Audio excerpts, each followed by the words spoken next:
Okay, so today we will start our new topic in quant section, and the topic is ratio and proportion. So after percentage, I have taken this topic because there are further topics like averages, okay, and mixture and alligation, and for those topics, ratio, proportion, and percentage will come into use. Okay, so that's why I have taken ratio and proportion. So before doing questions, let us first understand that what is ratio. Okay, so ratio क्या होता है हमारा? Ratio ratio मतलब एक तरीके से मैं कह सकता हूँ कंपैरिजन. ओके, रेशो मतलब कंपैरिजन. ओके, मतलब कि मान के चलो ए का वैल्यू आई हैव गिवन 200 है ना, and for B I have taken it as 50 है ना. Let us say that 200 rupees 50 rupees. Okay, these are the two quantities A and B, 250 rupees respectively. Okay, now if I have to calculate a ratio b, now this is the symbol for ratio. Okay, semicolon. So a ratio b is nothing but a upon b, which will be equal to what? It will be equal to 200 upon 50. Okay, so it will be what? 4 is to 1. Okay, and this is in the like simplest form. Okay, this is for a and this is for b. Okay, so I would say that value of a will be what? Let us take the constant of proportion as x, then value of a will be 4x and value of b will be 1x. Okay, so this is like what ratio is. Okay, now coming further, let us consider some properties. Okay, like what properties does ratio have? Okay, so the first I would say it will be that ratio should be in simplest form. What do we mean by that? That if suppose that we have given the ratio as 10 is to 5. Now there is a factor common as 5, so I will convert it to 2 is to 1. Okay, for example 50 is to 25, then I will convert it to 2 is to 1. Okay, and anything 300 is to 3, then it will be converted into 100 is to 1. Okay, so at the both these two things should not have any factor in common between them. Okay, so it should be in simplest form. This is the ratio, and the second property will be that we should say that avoid fraction in ratios. Okay, you should not take fraction in ratio. For example, if I have taken 3 by 2 is to 4 by 6, so this is not like accurate for ratio, so we will multiply both sides by 6, then it will come into by what? 9 is to 4. This is the final ratio in simplest and non-fraction form. And lastly, I would say the property will be that ratio has no unit. Okay, suppose that a is what 10 meter per second and b's speed is 20 meter per second. Okay, when I find a ratio b, then it will be equal to what? A upon b. So it will be what? 10 upon 20, and if I've taken units also, then these will be cut automatically. Okay, so that's why it is what? It is unitless quantity. Ratio is unitless. That's why it is ratio, because it's unitless. Okay, so now after this we will cover some questions to understand the concepts better. So now we will do one question. So the question is that it is given that a by 7 is equals to uh, b by 5 is equals to c by 13. Then we have to find a ratio b ratio c. Okay, no problem. So I would say that a by 7 is to b by 5 is to c by 13. Let us say that this is given, no? These are equal. Okay, so let us assume that it is equal to k. Then a is equals to 7k, b is equals to 5k, and c is equals to what? 13k. So ratio will be what? A is to b is to c is equals to 7k is to 5k is to 13k. So k will automatically cut, and 7 is to 5 is to 13. It will be our answer. So automatically it is given already that a upon 7 is to b upon 5 is to c. Ratio is what? Like how it is divided okay, so if a upon 7 equals to b upon 5 and c upon 13 are given equal, then the ratio will be this denominator only. Okay, and you can understand this by taking like this is conventional and very like conceptually correct. Okay, so by this method you can easily say that 7 is to 5 is to 13 will be our answer.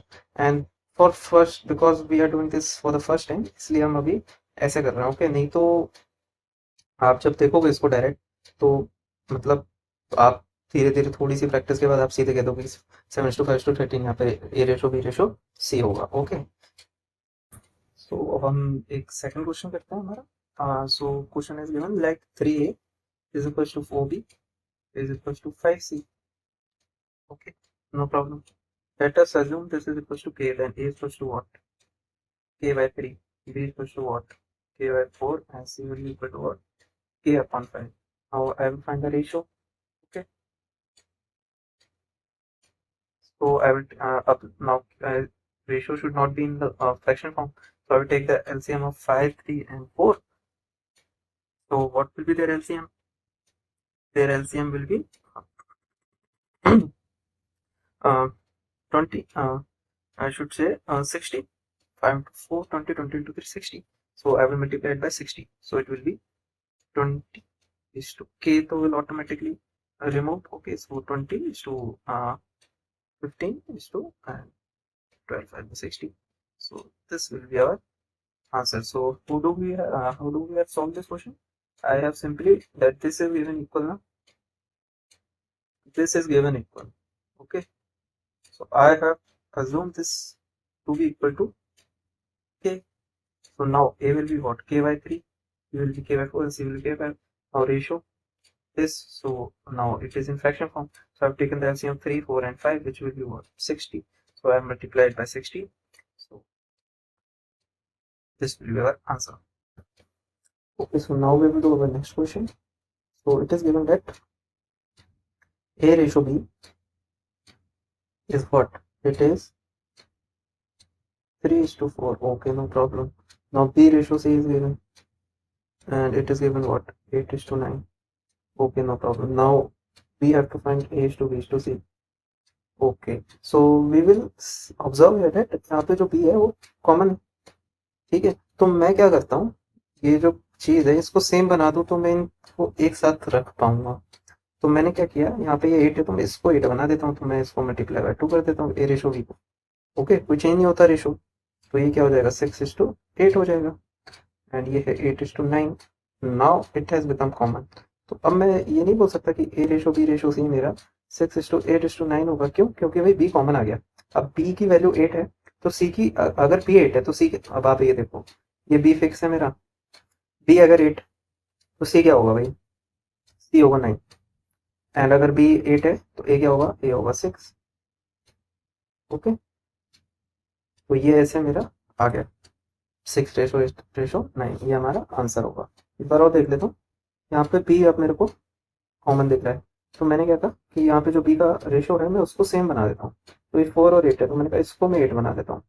ठीक है, तो मैंने इसको 6:8 कर दिया. अब ये 8 common आ गया, तो मैंने कहा कि ये बी तो हो गया फिक्स, तो इसका वैल्यू 8. तो अगर बी 8 है तो सी मेरा 9 होगा एंड ए मेरा 6 होगा. तो ए टू बी टू सी मेरा 6:8:9 आ गया.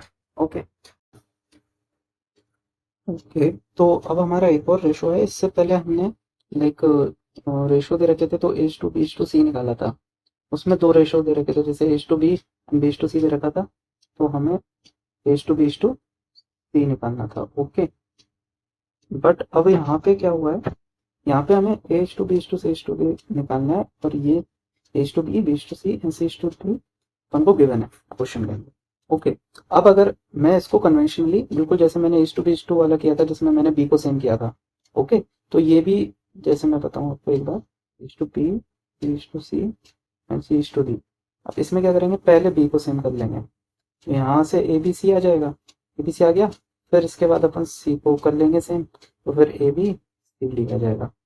बट इसमें थोड़ा सा टाइम लग जाएगा, तो मैं क्या करूँगा, इसको ऐसे नहीं करूँगा. एक ट्रिक है इन क्वेश्चंस को, आप उससे ये वाला क्वेश्चन भी कर सकते हैं जब मैं ये करा दूँ उसके बाद एक बार आप उसे उस ट्रिक से ट्राई करना, वेरीफाई करना कि अपन जब कंसेप्ट से कर रहे हैं तो सेम आ रहा है और ट्रिक से कर रहे हैं तो बिल्कुल सेम आ रहा है कि नहीं। ओके, तो मैं ट्रिक बताता हूँ आपको। तो पहले तो आप लिख लो ऐसे A is to B is to C is to D.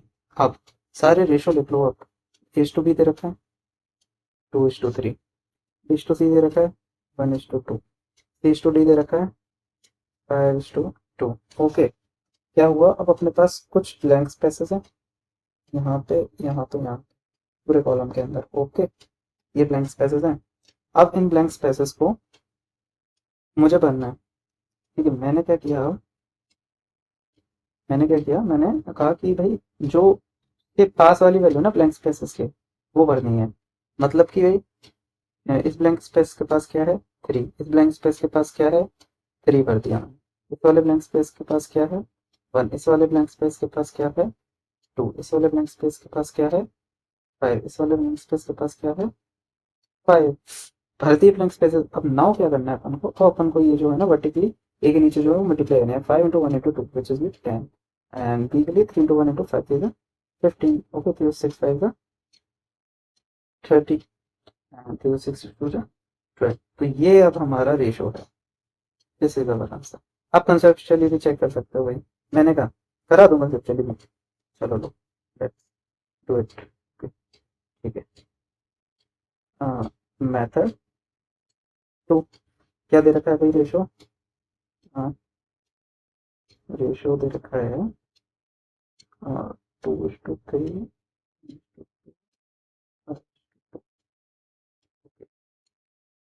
हाँ, मैंने कहा भाई कि हाँ, तो 2:3 1:2, तो ये सेम बना दिया जाए। इसको 3 से मल्टीप्लाई कर दिया मैंने, क्या हो गया 2:3 3:6, और मेरे पास आ गया 2:3:6 3:B:C। ठीक है, अब क्या दे रखा था रेशो 5:2। इसको मल्टीप्लाई बाय 5 कर दूं, इसको मल्टीप्लाई बाय 6 कर दूं, तो ऊपर क्या बन जाएगा 10:30, और ये क्या बन जाएगा 30:12। अब सेम हो गया। अब फिर से कर दो 10:15:30:12। क्या बराबर है? हाँ, बिल्कुल बराबर है। तो अब दोनों मेथड मेरे चेक हो गए इसके अंदर। ठीक है, एक बार और सुन लो फटाफट से। इसमें क्या किया है, पहले तो आपने रेशो लिख लिए कि भाई 2:3 दे रखा था, 1:2 गिवन था, 5:2 गिवन था, और A B C and D. Okay, now कुछ कुछ मेरे ब्लैंक स्पेसेस थे भाई। ठीक है, ये ब्लैंक स्पेसेस थे मेरे, ये ठीक है, इनको मैंने भरा। अब कैसे भरा कि भाई जो उसके पास वाली वैल्यू है तो ये मैंने 3 भर दिया, इसके ब्लैंक स्पेस के पास 3 है, इस वाले ब्लैंक स्पेस के पास 1 थी वैल्यू, इस वाले ब्लैंक स्पेस के पास 2 थी, इस वाले ब्लैंक स्पेस के पास 5 है, इस वाले के पास 5 भर दिया। अब मैंने ये मल्टीप्लाई कर दिया, multiply for A B and C. Okay, तो यही था हमारा। ओके, तो now we will do our next question. तो the question is that we have given क्या क्या है अपने पास गिवन कि X is to Y to Y is to Z is to Z minus K is given. अपन को Z is to X plus K find करना है। Okay, no problem. हाँ, ठीक है। हम्म,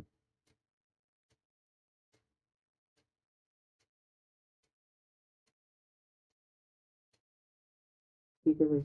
अब मैं कह रहा हूँ कि अगर आप नोटिस करोगे तो मैंने कहा कि अगर ये दोनों नोटिस करो आप, इन दोनों को अगर मैं प्लस, हाँ, मैंने कहा ये जो रेशो दे रखा है मेरे को 1:2:3, मैंने कहा कि भाई 1+2 3 होता नहीं होता, होता है। मैं के मान लूंगा एक बार के लिए सबको, ये है ना। और अब मैंने कहा कि 1+2 3 है। ठीक है, मान लो इसको मैंने के बराबर रख के और मैंने फाइंड किया। ओके, सो अभी मैं क्या होगा, अब मैंने कहा कि भाई 1+2 अगर 3 है, ये गिवन आ रहा है, तो मैंने कहा कि अब X minus Y plus Y minus Z को मैं ए के बराबर कर सकता हूँ नहीं कर सकता। जेड माइनस के बराबर, सॉरी, कर सकता हूँ। तो मैंने कहा कि X minus Y plus Y minus Z is equals to Z minus K. Okay, because of this अब क्या हो गया, अभी वाई कट गया, X minus Z is equals to Z minus K. यहाँ से मेरे पास क्या आ गया, X plus K is equals to two Z. यहाँ से Z is to X plus K कितना आ गया मेरे पास, Z is to X plus K is one is to two. Okay, very simple question. एक बार और फटाफट से देख लेते हैं। मैंने कहा जो रेशो दे रखा है मेरे को 1:2:3, इनका 1+2 मेरा 3 के बराबर है, वही 1+2=3 है। तो यहाँ से क्या मैं ये कह सकता हूँ कि X minus Y plus Y minus Z equals to Z minus K. हाँ भाई, बिल्कुल कह सकता हूँ, क्योंकि भाई यहाँ पे मैं, इसका क्या मतलब है, इसका यही मतलब है ना कि एक्स माइनस वाई को मैं 1x रख सकता हूँ, वाई माइनस जेड को मैं 2x रख सकता हूँ, जेड माइनस के को मैं 3x लिख सकता हूँ। आप बिल्कुल कन्वेंशनली समझा रहा हूँ मैं, इसके बाद डाउट नहीं रहना चाहिए कि मुझको कि भाई ये लिख सकते, राइट है कि ये अगर है तो इससे ये अपन लिख सकते हैं कि नहीं, ये थोड़ा सा डाउट रह सकता है। तो मैं इसको बिल्कुल क्लियर करने के लिए मैंने कहा कि यहाँ पे मैं एक्स माइनस वाई को एक्स रख सकता हूँ, और पी रख लो चलो, और पी है ना, एंड फिर मैंने कहा कि वाई माइनस जेड को मैंने 2p रख दिया, फिर मैंने कहा कि जेड माइनस के को मैंने 3p रख दिया। ठीक है, ये तो कर सकता हूँ, रेशियो दे रखा है भाई, तो p मैंने कांस्टेंट रख लिया, तो उसी हिसाब से मेरी वैल्यू हो गई भाई। ओके, अब मैंने कहा p प्लस 2p मेरा 3p होगा, p plus 2p equals to 3p है ना। ये इक्वेशन अगर 1 2 एंड 3 मान लूँ मैं, तो ये चीज़ है वैल्यू सही। तो ठीक है, तो मैंने कहा कि भाई 1 equation plus 2 equation is equals to third equation. फिर मैंने यहाँ से Y minus Z plus Z minus K is equals to, sorry,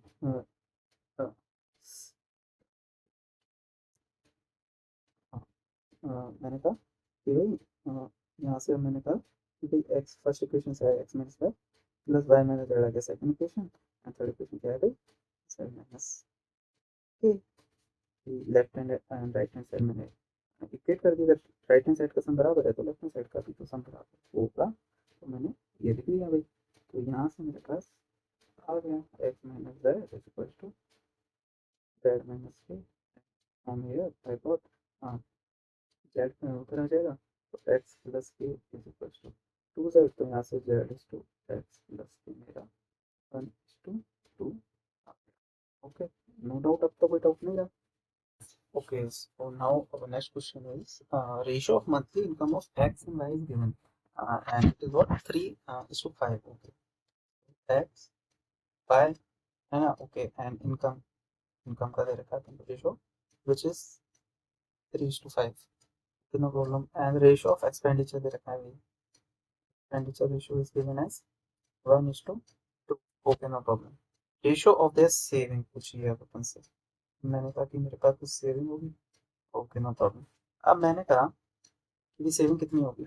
अभी आप जल्दी जल्दी में क्या कर सकते हो भाई, जल्दी जल्दी में आप क्या कर दोगे भाई कि ये हो जाएगी 2 एंड ये हो जाएगी 3, एंड आप आंसर बोल दोगे भाई 2:3 का रेशियो होगा भाई सेविंग का, बोल सकते हो आप, हैं, बट ऐसा नहीं होगा। Okay, this is wrong.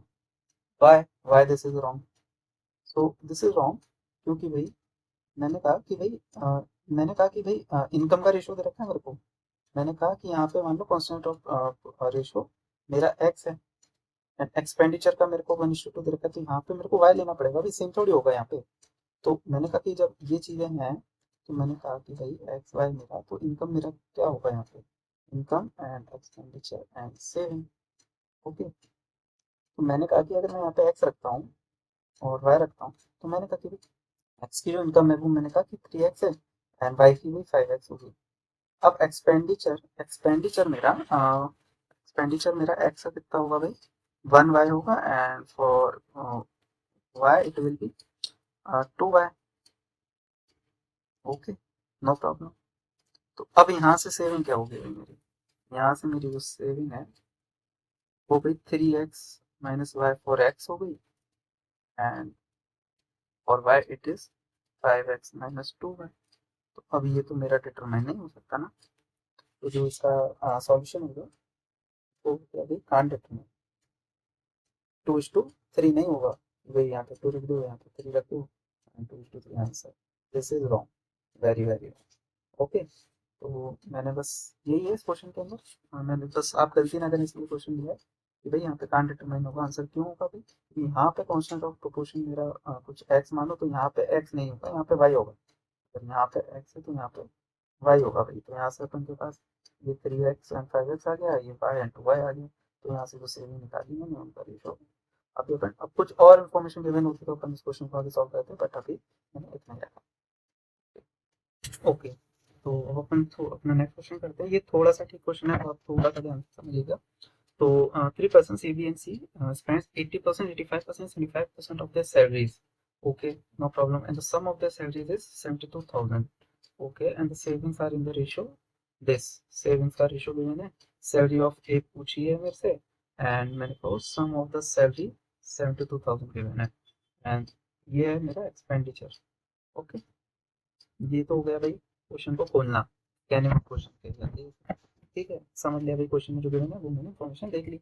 Okay, अब सॉल्व करते हैं अपन। तो भाई ठीक है, तो मैंने कहा कि इनकम है, कुछ भी है इनकम, 100% इनकम है उनकी। ठीक है, तो मैंने कहा इनकम सबकी, अब आप 100 मान लो, 100% मान ली मैंने, एक बार इनकम 100% रेशो में ले रहा हूँ क्योंकि मैं चीज़ें। ठीक है, तो उसी हिसाब से अब मैं रेशोज, अब मैं कह रहा हूँ इनकम ऐसा ही, तो एक्सपेंडिचर का रेशो मैंने इनकम के हिसाब से लिया।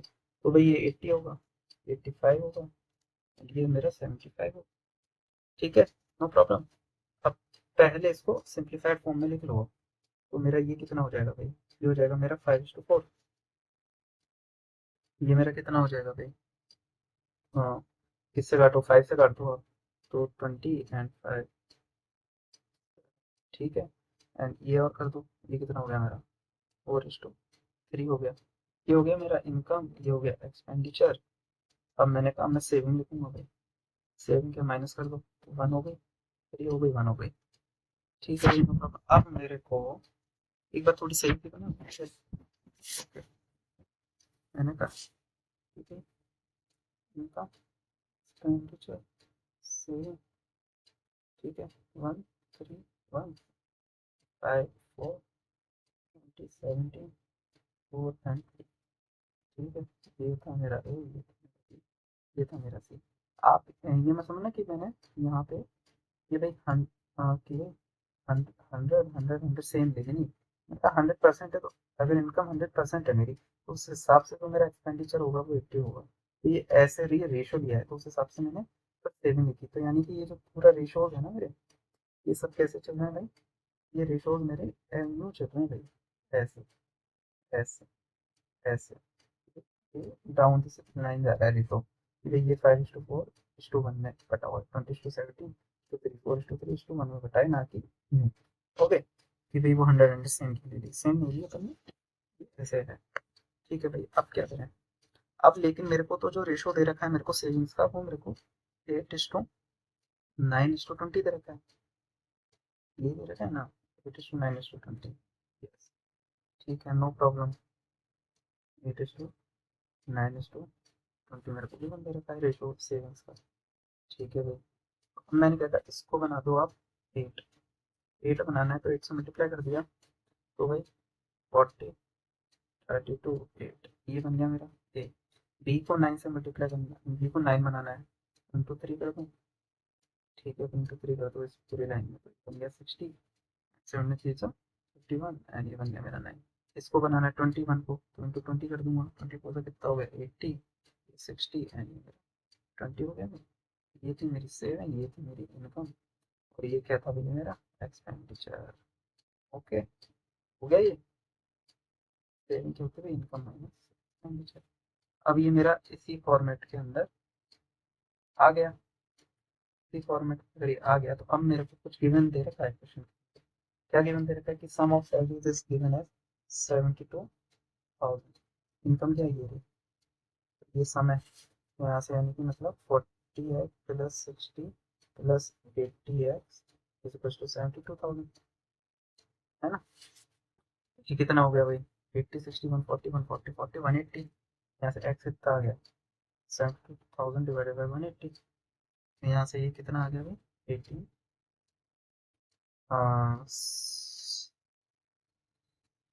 एक बार मैं कहने कहा 2 से काटूँ एक बार,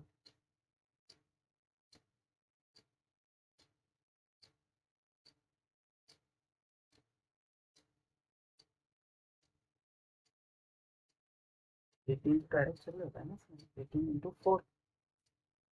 हाँ, तो 400 हो गया, 400 आ गया। अब मेरे से पूछे क्या, सैलरी ऑफ ए पूछिए। सैलरी ऑफ ए क्या है मेरी, 40x है भाई, मैं इंटू कर दूंगा तो 16,000 आ गई की सैलरी।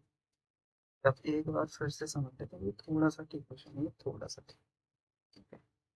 हाँ, मैंने कहा कि भाई मेरे को गिवन दे रखा है 80% एंड 85%, 75% एक्सपेंडिचर है मेरा। मान लिया अभी 100%, 100% सबकी सैलरी है भाई, उस हिसाब से 80, 85 एंड 75 रिस्पेक्टिवली मेरा एक्सपेंडिचर हो जाएगा ना। ठीक है, फिर यहाँ से मैं सेविंग निकालूंगा। अब पहले मैंने ये सब जो रेशो है इनको मैंने सिंप्लीफाई कर लिया, तो सिंप्लीफाई करने के बाद मेरे पास ये पूरा जो रेशो सब था ये मेरा आ गया। क्या आ गया भाई, एक का 5:4 आ गया, ये 20:17 आ गया, एंड ये मेरा 4:3 आ गया। यहाँ से मैंने सेविंग निकाल ली, वो सेविंग कितनी आ गई भाई, 1 आ गई, 3 आ गई एंड 1 आ गई, ये आ गई सेविंग। लेकिन मेरे को सेविंग गिवन थी 8:9:20, तो मैं यहाँ पे अब क्या करूँ भाई। तो अब मैंने क्या किया कि बना दिया ना, मैंने इसको बना दिया 8:9:20। कैसे बनाया भाई, 1 को 8 बना दिया इंटू 8 करके, 3 को 9 बनाने के लिए इंटू 3 कर दूंगा, एंड फिर इसको 1 को 20 बनाने के लिए इंटू 20 कर दूंगा। कैसे करूंगा मल्टीप्लाई, वर्टिकली मल्टीप्लाई होगा भाई। जब ये पूरी टेबल में मैंने ऐसे मल्टीप्लाई किया तो वो टेबल जो थी वो ये वाली टेबल बन गई भाई, ये टेबल बन गई, टेबल बन गई मल्टीप्लाई करने के बाद, तो ये सब आ गया मेरे पास। अब मेरे को समेशन ऑफ वो सैलरी दे रखा है, मैंने ये सब सम कर दिया, ये आ गया 180 मेरा, 180 आ गया। तो 180 सोचो 72,000, यहाँ से मेरा एक्स का वैल्यू कितना आ गया, सेवन मेरे पास 400 आ गया। ठीक है, मेरे को पूछा ए क्या है, 40 टाइम्स एक्स, तो 40 इंटू 400, तो it will be 16,000। This is our answer. Okay, so let's do our next question. So it is given that ratio of A and B's income last year. Okay, A, B, last year ratio is 3:4. Okay, no problem. Uh, and the ratio of their own incomes of last year and this year is given. Okay, so that is last and present and for A and B. Okay, and it is given as what, for A it is 4:5 and for B it is 2:3. Okay, no problem. The total sum of their present income is, ठीक है, present income का total sum दे रखा है, तो what is the present income of A. Okay, अब let's say कि भाई यहाँ पे मैंने कहा कि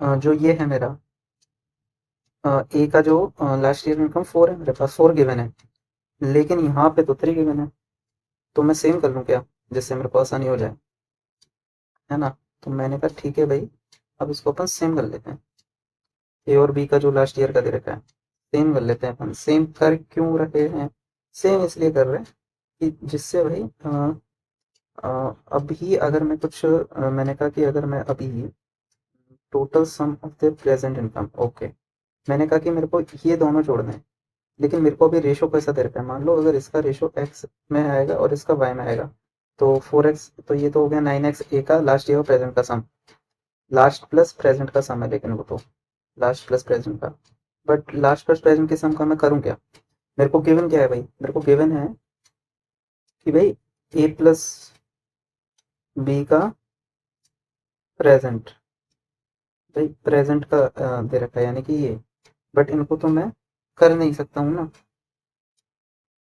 सम कर नहीं सकता क्योंकि इनका कॉन्स्टेंट ऑफ प्रोपोर्शन अलग है।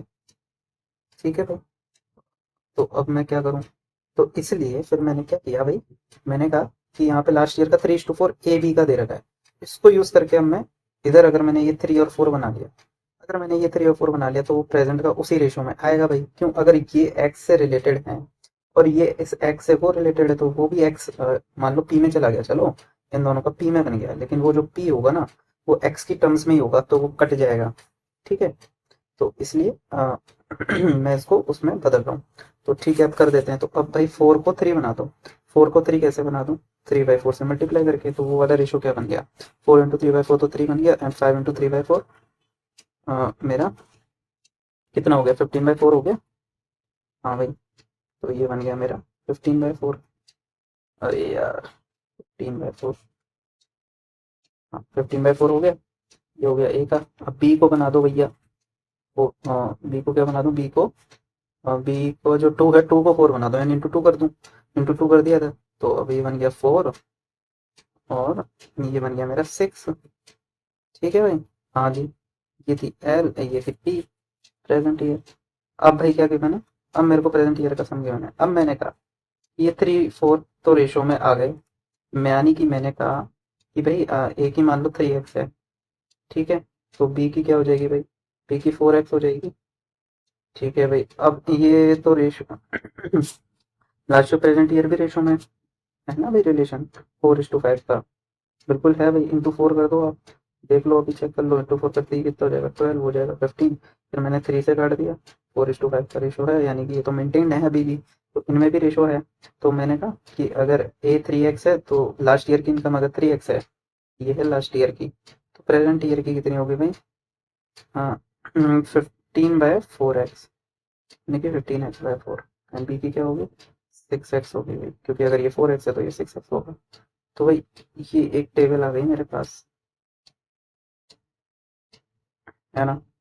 ओके, अब क्या करें, अब मेरे को 15/4x प्लस 6x कुछ गिवन है भाई, कितना गिवन है, 4160 गिवन है भैया।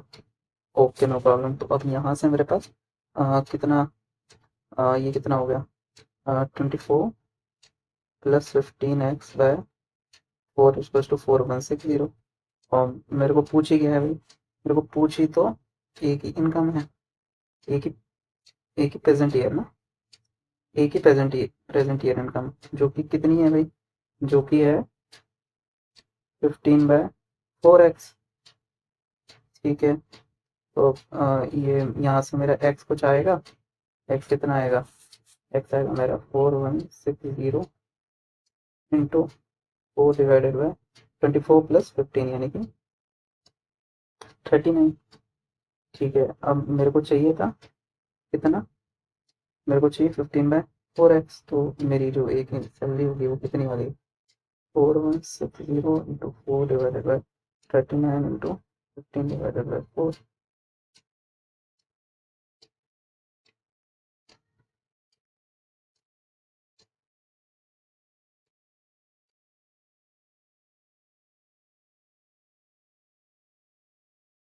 1600 आ गई भाई, एक ही सैलरी प्रेजेंट ईयर की। तो एक बार मैं फिर से बता दूं फटाफट।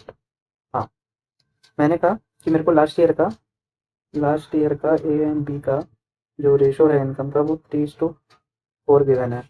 ठीक है भाई, फिर मैंने कहा कि अब इनकी खुद की इनकम का रेशो गिवन है कुछ, कितना गिवन है भाई, इतना गिवन है, 4:5 एंड 2:3 गिवन है ए एंड बी का।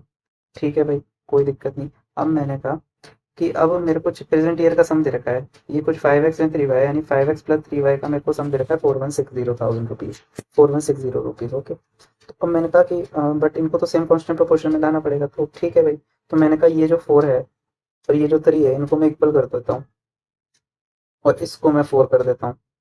उससे क्या होगा, उससे ये दोनों अगर रेशो में आ गए, तो फिर ये भी उसी रेशो में बट जाएंगे, तो यानी कि फिर मैं इन दोनों को सम कर सकता हूँ भाई, एक ही यूनिट में आ जाएंगे एक तरीके से, इनका जो कॉन्स्टेंट होगा वो सेम हो जाएगा।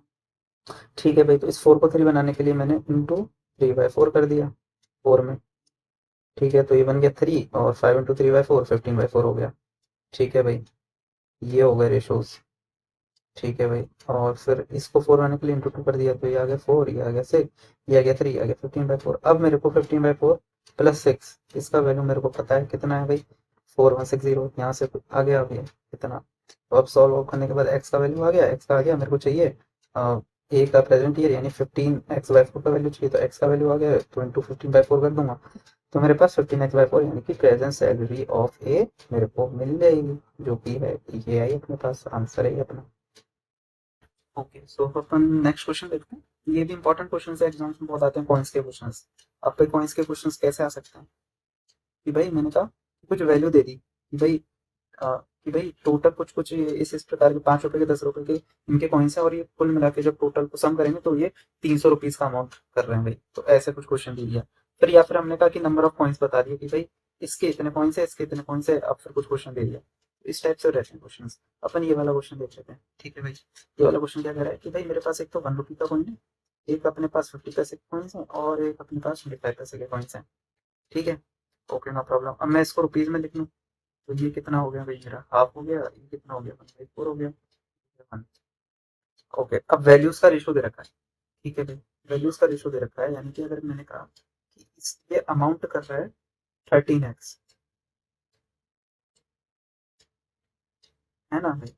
अगर ये 13x अमाउंट करेगा और वैल्यू है, हाँ, और फिर मैंने कहा कि अब ये कितने करेगा भाई, अब इसमें कहा है 13:11:7, ये है अपनी values.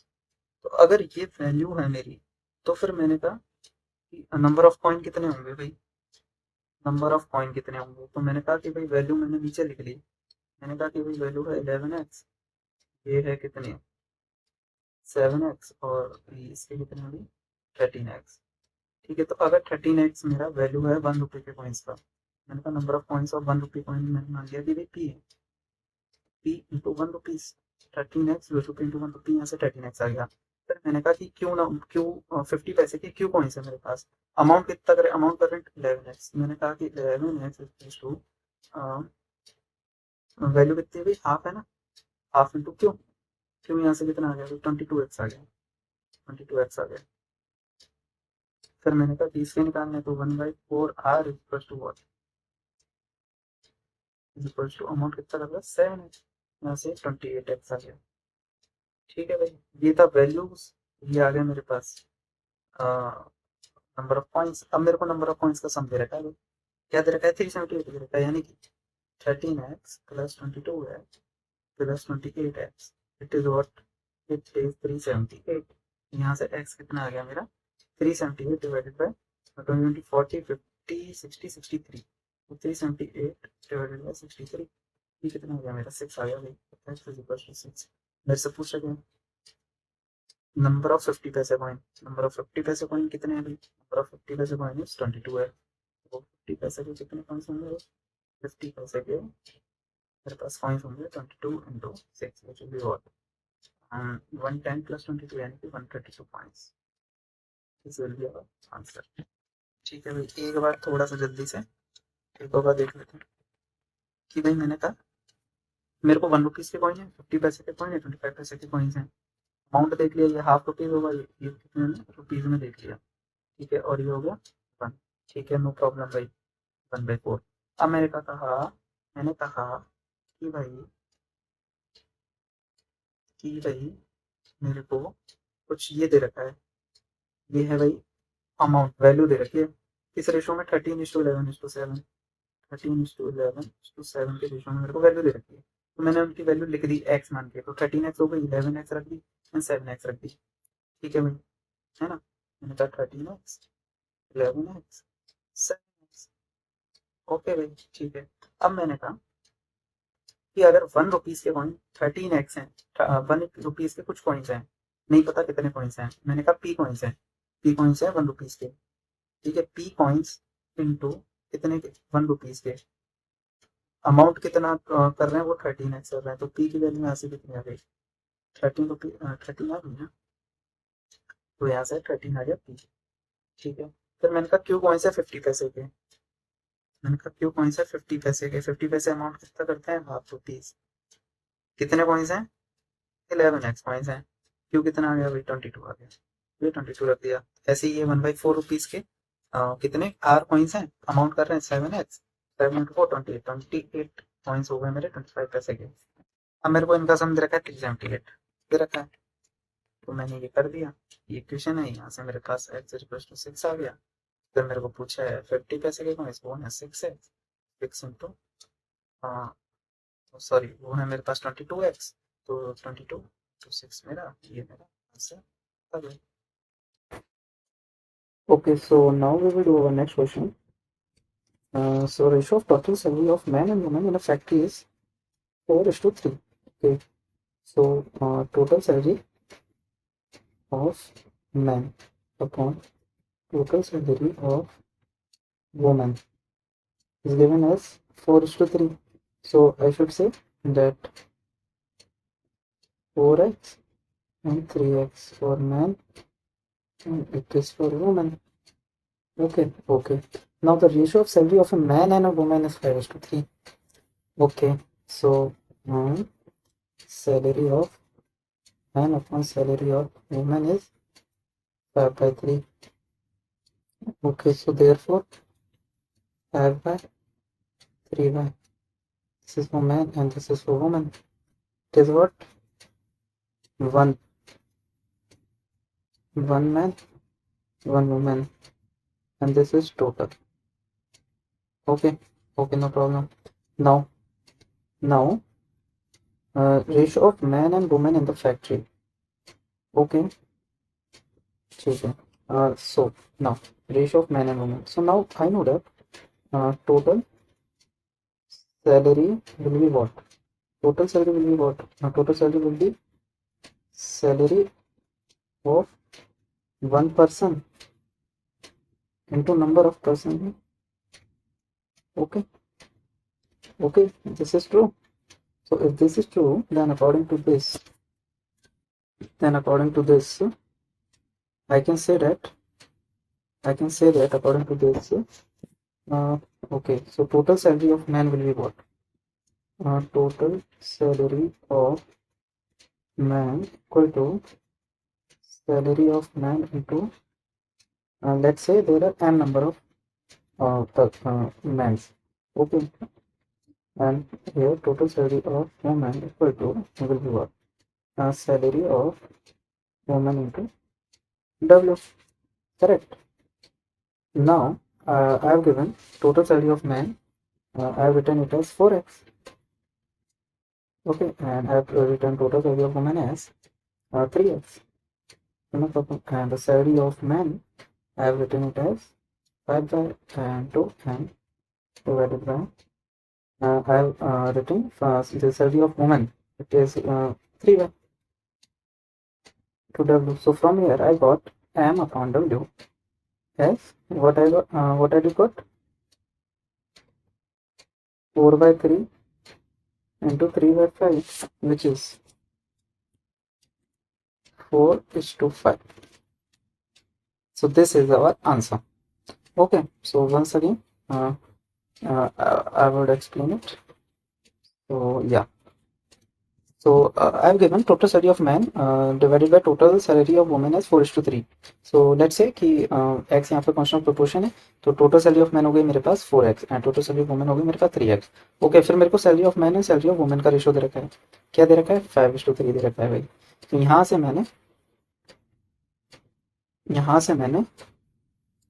Total salary of one man आ गई 5 and salary of one women आ गई 3 okay, 5/3 4x 3x. Okay, no problem. अब मैंने कहा कि भाई मेरे को पता टोटल सैलरी क्या होगी, क्योंकि salary of one person into number of person. तो उसी हिसाब से मैंने कहा कि total salary of man upon total salary of women, ये क्या होगा भाई मेरे पास? ये होगा मेरे पास salary of one man into number of man, और टोटल सैलरी ऑफ वुमेन लिख दी मैंने salary of one women into women. Okay, into number of women. तो यहाँ से ये मैंने 4x upon 3x is equals to salary of man क्या थी 5 into M and salary of women 3 into W. से एम अपॉन डब्ल्यू मेरे पास आ गया, 4:5 आ गया. ये हमारा आंसर है. वेरी इजी क्वेश्चन है. और ये क्वेश्चन कुछ मान लो जब थोड़ा बहुत कुछ चेंज हो रहा है रेशो के अंदर तो उस टाइप का क्वेश्चन है मेरा. तो थोड़ा सा ध्यान से एक बार देख लेना इसको. इस टाइप के भी क्वेश्चन पूछे जाते हैं एग्जाम्स में, कॉम्पिटेटिव एग्जाम्स में. तो हाँ, okay. So in an office there are 1200 employees. Okay, 1200 employees are there, and the ratio of urban to rural member is 8:7. ठीक है, 8 and 7 कितना हो गया भाई? 8 plus 7 is 15. ठीक है, तो 1200 डिवाइडेड 15 कितना हो गया भाई मेरे पास? 800. 1200 डिवाइडेड बाय 15 कितना होगा भाई मेरे पास? 80. नाउ 80 को 80 into 8 and 80 into 7, 8 is 64. Okay, तो 640 and 8 7 is 56 560. ये कितना? ये क्या है मेरे पास? ये है अर्बन, ये है मेरे पास रूरल. है ना, ये है रूरल। नाउ कुछ new employ joined out of which 20 is from rural area and the new ratio becomes 5:4। Okay, so मैंने कहा कि भाई अब कुछ कुछ टोटल कुछ आए लोग, अर्बन के आए और रूरल के आए भाई, मिक्स मिक्स आए। ठीक है, उससे क्या हो गया, अब उसमें से 20 तो भाई रूरल में आए, +20 कर दिया मैंने। ठीक है, मैंने कहा कि भाई 20 तो रूरल में आ गए। ठीक है, और न्यू रेशियो बन गया है कुछ। अब ये कितना बन गया, ये हो गया मेरा 580। ठीक है, ना 8:7 में बांटा था ये अपन ने। ठीक है भाई, अब न्यू रेशियो 5:4 बन गया। 5:4 का ये मतलब है फोर्थ पार्ट ये है। तो मैंने कहा फोर्थ पार्ट अगर ये है, एक पार्ट कितना हो गया, 580/4 हो गया।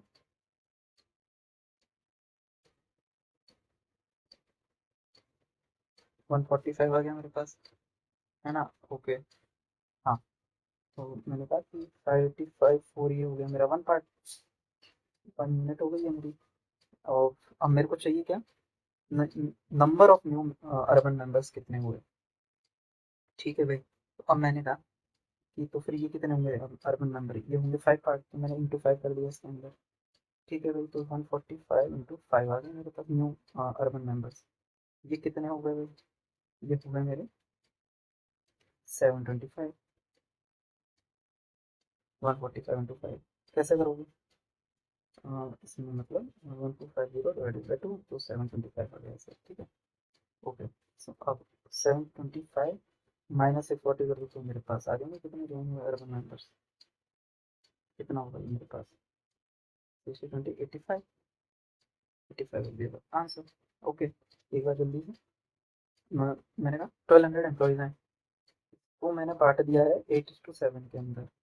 ठीक है, तो 640 हो गया और 560 हो गया, ये हो गया अर्बन मेरे पास, ये हो गए रूरल में। अब मैंने कहा कि कुछ मेंबर ज्वाइन हुए जिसमें से 20 तो थे रूरल के, तो टोटल होगा रूरल के 580। ठीक है भाई, ठीक है। अब मैंने कहा रेशो हो गया 5:4 का, मैंने कहा अर्बन के कुछ थे UN। ठीक है, तो अब UN रूरल 580, ये है मेरा 5/4। यहाँ से UN आ गया मेरा कुछ, आ गया। ठीक है भाई, अब मैंने कहा कि UN निकालना है मेरे को, UN कैसे होगा, मैंने कहा कि फोर्थ पार्ट, तो 4x मेरा 580 है, तो x मेरा हो गया 580/4। 584 ही हो गया एक्स 1x। मेरे को चाहिए क्या, फिफ्थ पार्ट चाहिए अर्बन मेंबर्स का लिए, तो इंटू 5 कर दूंगा, तो ये आ गया मेरे न्यू UN आ गया, ये मेरा UN आ गया। कितना आएगा, ये हो गया 145 × 5, हो गया 725। इसमें से ओल्ड में 640 घटा दो, मेरे पास आ जाएंगे न्यू कितने जाएंगे। तो ये भी एक ठीक क्वेश्चन है। ओके, अब ये थोड़ा ठीक क्वेश्चन है, इसको समझते हो सुनना। In an examination number of students who passed the number of students who failed. अब भाई मैंने कहा कि भाई पास ऑन फेल का जो रेशो है वो दे रखा है मेरे पास 25/4। ठीक है भाई, अब मेरे को पता है कि पास प्लस फेल मेरे टोटल स्टूडेंट्स होंगे, टोटल स्टूडेंट्स होंगे ये मेरे पास प्लस फेल। ठीक है, अब आप देखो क्वेश्चन में, अब हमें कहा है कि वन मोर स्टूडेंट जो है, वन मोर अगर अपीयर होगा तो वो टोटल होगा ना, टोटल स्टूडेंट प्लस वन होगा, यानी कि टोटल स्टूडेंट प्लस वन हो गए टोटल स्टूडेंट्स। ठीक है, तो उस समय क्या हुआ, नंबर ऑफ फेल स्टूडेंट्स कम हो गए 3। अब पूछा है कि ratio of pass to the fail, हाँ दे दिया मेरे को। अब नंबर ऑफ स्टूडेंट्स क्वेश्चन पूछे, यानी कि टोटल स्टूडेंट पूछे, टोटल पूछा मेरे से, टोटल। ये आप ध्यान दो, मेरे से पूछा है टोटल क्या है भाई। ठीक है, अब मैंने कहा टोटल मेरा पास प्लस फेल है, तो अगर मेरा पास अपॉन फेल का रेशियो 4 है, तो क्या मैं टोटल इस टू फेल का रेशियो निकाल सकता हूँ, बताओ आप मेरे को जल्दी से। बिल्कुल निकाल सकता हूँ। टोटल क्या है, पास प्लस फेल, तो अगर पास 25 है तो 25 + 4 कितना होगा, 29/4, ये होगा मेरा। अब ये थोड़ा इंपॉर्टेंट स्टेप है, मतलब कि ये कैसे आया भाई, कि T/F का जो रेशो है वो मेरा 29/4 आ गया, कैसे है 25 + 4। अच्छा, कैसे आया, और भाई इसको और खोल के समझेंगे भैया प्रॉपर, कि भाई मैंने कहा कि पास के स्टूडेंट्स मैंने कह दिया कि भाई 25x हो गए, फेल स्टूडेंट्स मैंने कहा भाई 4x हो गए, टोटल स्टूडेंट्स कितने हो गए, पास प्लस फेल, 5 + 4x कितने हो गए, 29x हो गए। फेल स्टूडेंट्स कितने दे रखे हैं मेरे को, कितने दे रखे हैं, तो यहाँ से मैं T/F अगर निकालूंगा तो 29x/4x 29/4 आ गया ना मेरे पास अब। ठीक है भाई, आ गया, ऐसे आ गया। ठीक है, अब मैंने कहा +1 हो गया टोटल में और फेल हो गया -3 और न्यू रेशो अब कुछ अलग हो गया है और वो कितना हो गया भाई, वो हो गया मेरा 22:3 हो गया। पास न्यू फेल न्यू कितना है 22:3 है, 22:3 है, यानी कि फिर से मैं टोटल और उसका रेशो निकालूंगा तो total new is to fail new कितना 25:3 आ जाएगा ना, आ गया भाई। अब अकॉर्डिंग टू क्वेश्चन मैंने कहा कि भाई इनिशियली तो क्या थे कि भाई टोटल स्टूडेंट्स इनिशियली थे 29 एक्स और फिर इनिशियली थे 4 एक्स, टोटल बाद में हो गए 25 एक्स और वो हो गए 3 एक्स, ठीक है भाई।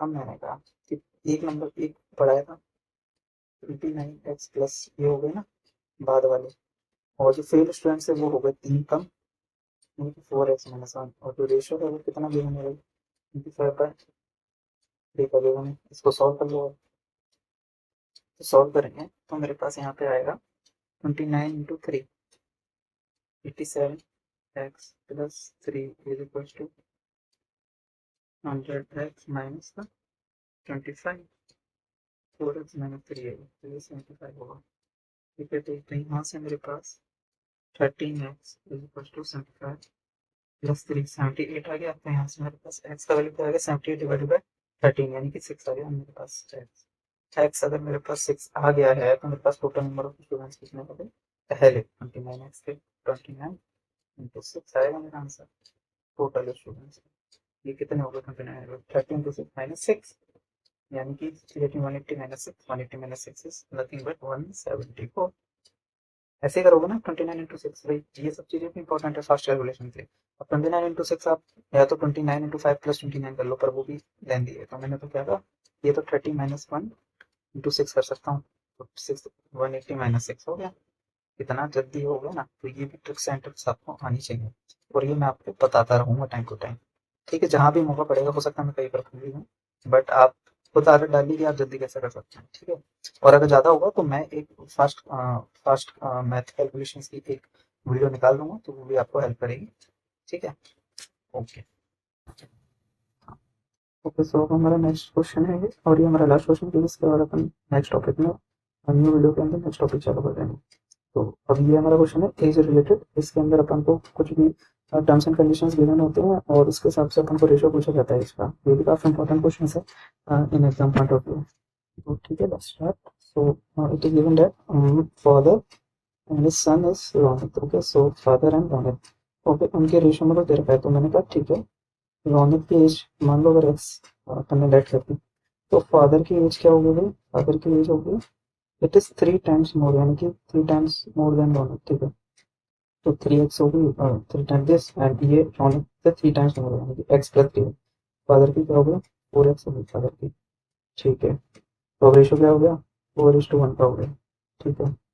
अब आफ्टर 8 years रेशो हमने कहा कि 2:1 का हो गया है रेशो, है ना। तो 2:2 क्या हो गया मेरा 5/2:1 इंटू 2 करके दोनों से, तो ये 5:2 का रेशो 5:2 कर देता हूँ अब मेरे से, ठीक है। अब मेरे से आफ्टर 8 years मोर रेशो पूछा, ठीक, ओके। तो अब मैंने कहा कि ये मेरे को पता है ये +8 years हुआ, यानी कि अगर मैं इनिशियली एज फादर की 4x मानो और रोनित की x मानो, ठीक है, आफ्टर 8 years ये हो जाएंगी ये जो दोनों की, ये होगी नहीं होगी, होगी।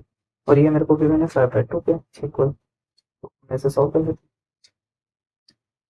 8x + 16 is equal to 5x + 40, यहाँ से मेरे पास 3x का वैल्यू कितना आ गया 13, 3x का वैल्यू मेरे पास आ गया 40 - 16 विच इज 24, यहाँ से मेरे पास x का जो वैल्यू है वो 8 आ गया, x का वैल्यू 8 आते ही मैं क्या कहूँगा अब कि मेरे पास रेशो था 4:1 का, 8 4 जा 32 एंड 1 कितना होगा 8, तो ये थी इनिशियल इनिशियल, ओके। अब आफ्टर 8 years क्या हो जाएगा 40 और 16 और फिर 8 years और कितने देंगे 48 × 2 24, अब आप रहेगा ये तो 2 तो ये हमारा आंसर है। इतना जल्दी से मैं दोबारा एक्सप्लेन कर देता हूँ तो मैंने कहा बस यही एक इम्पॉर्टेंट है इसमें कि ये 4:1 का रेशो होगा। तो कैसे होगा कि मैंने अगर रोनित के लिए एक्स रखी, फाइवर की age 3 times more, 3 times of X क्या है 3x, और ये मोर है more। अगर ये 3 टाइम्स दे रखा होता सर 3 टाइम्स इसका तो वो 3x होगा, पर 3 टाइम्स मोर दे रखा है, ये 3x प्लस एक्स होगा। एक्स यहाँ पे क्यों, ये रोनित से आई, तो ये 4x आ गया। तो 4:1, अब आफ्टर रेडियस 2.5:1 का रेशो, 2.5 यानी 5/2:1 यानी 5:2 का रेशो ये रख दिया। तो अब इसके हिसाब से मैंने गिवन कंडीशन हिसाब से इक्वेशन बना दी। ये इक्वेशन थी, इसे सॉल्व करा, सॉल्व करने के बाद एक्स का वैल्यू 8 है, तो मेरे को इनिशियल एज पता लग गई। इनिशियल एज आई मेरी 4:1 के रेशो के अंदर थी, और एक्स में 8 आ गया, तो भाई 32:8 आ गया। फिर वो 8 साल बाद 40:16 एंड 8 मोर इयर्स 48:24 ये रेशो में 2:1 आ गया। तो ये हमारा भी यहाँ पे टॉपिक रेशो प्रोपोर्शन खत्म हुआ है। अब अपन next topic most probably average चालू करेंगे, नेक्स्ट वीक होगा। Okay, thank you.